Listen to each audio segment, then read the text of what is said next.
कहा जाता है कि आपको एक मजबूत मुआशरा या एक मजबूत मुल्क बनाना है तो उसके फ्यूचर के ऊपर काम करना बहुत ज़्यादा ज़रूरी होता है। फ्यूचर यंगस्टर्स को कहा जाता है, बच्चों को कहा जाता है, लेकिन पाकिस्तान के अंदर जो इस वक्त सिचुएशन है जहाँ कुछ हद तक हमें अच्छा काम होता हुआ नज़र भी आता है, दूसरी तरफ कुछ ऐसे मसले मसाइल भी हैं जो हमारे मुआशरे की बुनियादों को हिला कर रख रहे हैं, चैलेंज कर रहे हैं। यानी कि हमें बच्चों पर तशद्दुद भी नज़र आता है, उनका इस्तेहसाल नज़र आता है, बच्चों के अगेंस्ट जराइम नज़र आते हैं। तो इस सिलसिले में काम भी किया जा रहा है और वो ये काम किया जा रहा है एक बहुत अहम ऑर्गेनाइजेशन की तरफ से जिसे कहा जाता है सस्टेनेबल सोशल डेवलपमेंट ऑर्गेनाइजेशन, जिसने जनवरी से जून 2025 तक की नेशनल फैक्ट शीट जो है वो अभी तक जारी की है, जिसके मुताबिक मुल्क में बच्चों के खिलाफ तशद्दुद के संगीन और परेशान कुन हालात अभी तक सामने आ चुके हैं। बिल्कुल, ये फैक्ट शीट क्या बता रही है इस पर हमने तफसील से थोड़ी सी बात करनी है। हमारे साथ एक गेस्ट मौजूद है, मैंने सोचा कि उनसे ही आपका तारुफ करवा दूं, उनसे तफसीलात और डेटा जो है वो जान लेते हैं। Executive director SSDO Syed Kausar Abbas साहब डीओस में ज्वाइन किया है। अस्सलाम वालेकुम कौसर अब्बास साहब, ठीक है आप? अल्हम्दुलिल्लाह। थोड़ा सा इस फैक्ट शीट के बारे में बताएं, ये क्या बता रही है, क्या आदाद शुमार सामने आए इन 6 महीनों के? देखें जी, जो पूरे पाकिस्तान की अगर हम बात करें तो अराउंड 5000 प्लस जो केसेस हैं वो रजिस्टर्ड यानी कि रिपोर्टेड केसेस हैं टू पुलिस पूरे पाकिस्तान के अंदर, जिसमें अगर आप पंजाब की बात करें तो पंजाब में सबसे ज़्यादा केसेस रिपोर्ट हुए हैं।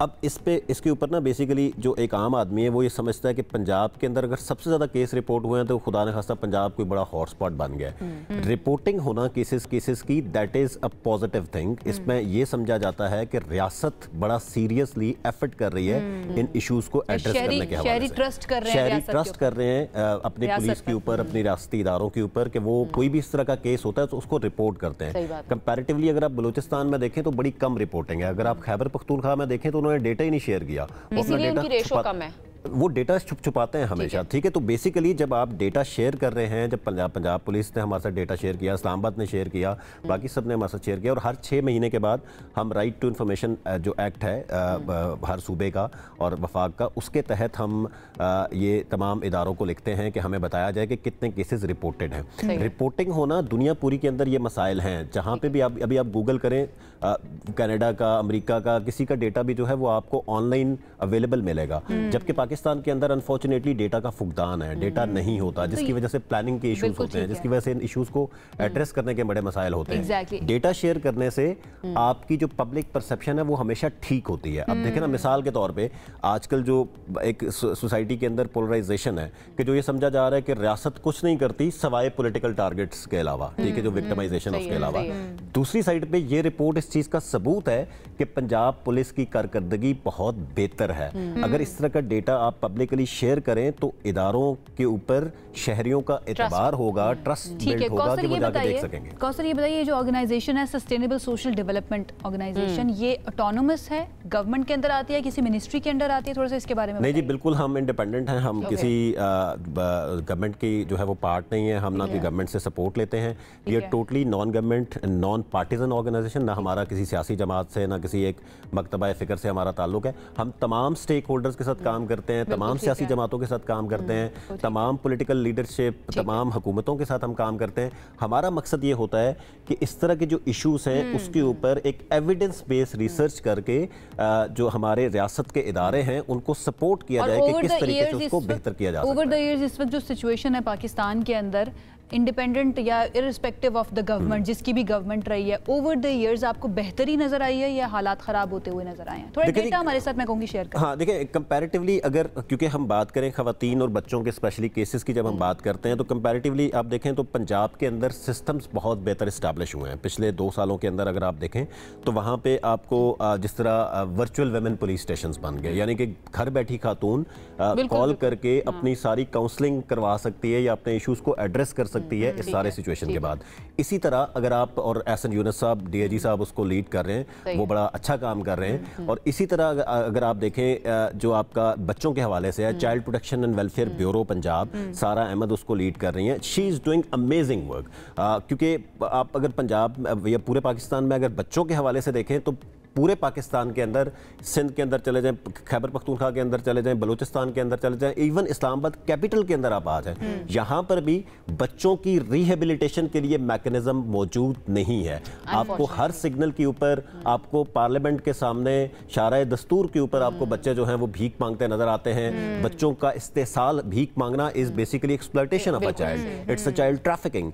तो वहां पर जब ये सारी चीजें हो रही हैं, कोई उनको वहां से उठा के रिहेबिलिटेट करने का मैकेनिज्म मौजूद नहीं है। पुलिस का भी कसूर इसमें, आंखें बंद की। हाँ देखिए, पुलिस का कसूर इसमें इसलिए नहीं है कि पुलिस कहती है कि हम इनको अरेस्ट करें, हम अगर बच्चों को मतलब लेके जाएं तो हम कहाँ लेके जाएं बच्चों को? हमारे पास तो कोई रिहेबिलिटेशन मैकेनिज्म नहीं है और थाने में आप बच्चे को रख नहीं सकते।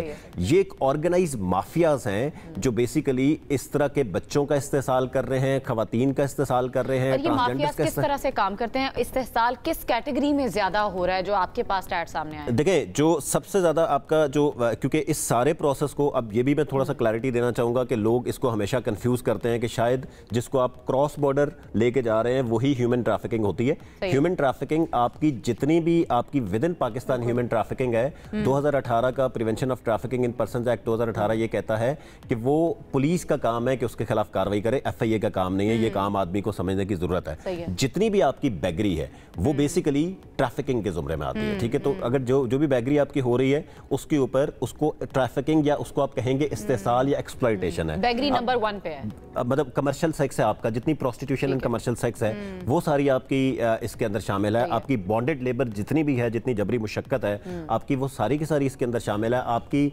बैगरी के जितने कंपोनेंट्स हैं, वो चाहे बच्चे से करवा रहे हैं, चाहे आप ट्रांसजेंडर से करवा रहे हैं, खवातीन से करवा रहे हैं, ये पूरे एक माफियाज हैं। ये सिर्फ पाकिस्तान में नहीं है, ये दुनिया में मोस्ट ग्रोइंग क्रिमिनल इंडस्ट्री है। अच्छा Kausar, it's not just about mafias, वो तो एक इशू है और उसके अंदर मुझे लगता है कि मजमूई तौर पर हम सब जो हैं कहीं ना कहीं कसूरवार हैं कि हम अपने बच्चों को वो प्रोटेक्शन नहीं दे पाए जिनकी उनको ज़रूरत है।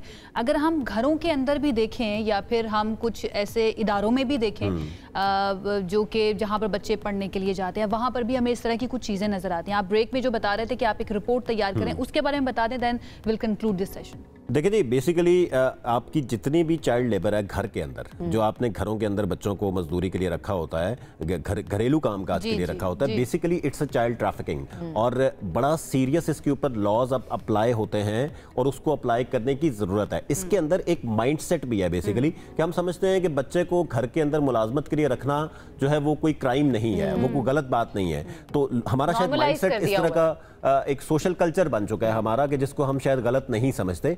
तो इसके ऊपर लोगों को आगाही देने की जरूरत है कि अगर अभी आपके सामने 2 साल पहले इस्लामाबाद के अंदर ही एक सिविल जज साहब थे, आसिम हफीज साहब, जिनके घर के अंदर एक रिजवाना नामी बच्ची को टॉर्चर किया गया था। उस बच्ची की 16 सर्जरीज हो चुकी हैं। अब वो चाइल्ड प्रोटेक्शन ब्यूरो पंजाब में रह रही है और आज तक सबसे बड़ा सवालिया निशान, आज तक उस बच्ची के जो कल्प्रिट्स हैं उनको आज तक सजा नहीं हो सकी।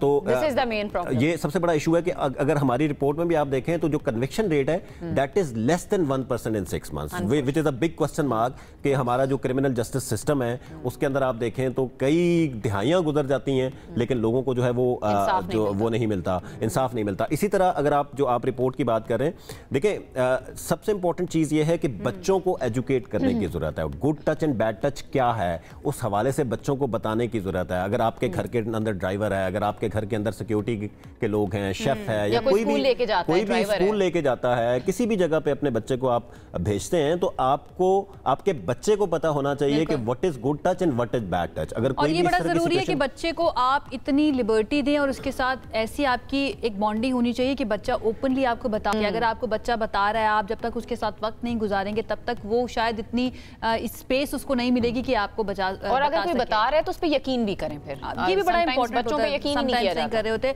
भाई, अपने बच्चों को करिकुलम का पार्ट बनने की जरूरत है, करिकुलम का पार्ट बने, अपने बच्चों को बचा कर रखें और विजिलेंट रहना है अपने बच्चों को अगर आपने बचाना है, क्योंकि आपके बच्चे बच भी जाएं तो उसमें हमें ये नजर आता है कि बच्चों की जो पर्सनालिटी है ना वो सारी जिंदगी के लिए ना उसके ऊपर एक ट्रॉमा आ जाता है और वो सारी जिंदगी उनकी पर्सनालिटी उसी तरह से रहती है। Kausar, thank you so much, आप बहुत अच्छा काम कर रहे हैं। अल्लाह करे आपको इसी तरह से जो जितनी भी हेल्प की जरूरत है गवर्नमेंट से इस तरह से सपोर्ट करते रहे। Thank you so much once again हमें ज्वाइन करने के लिए।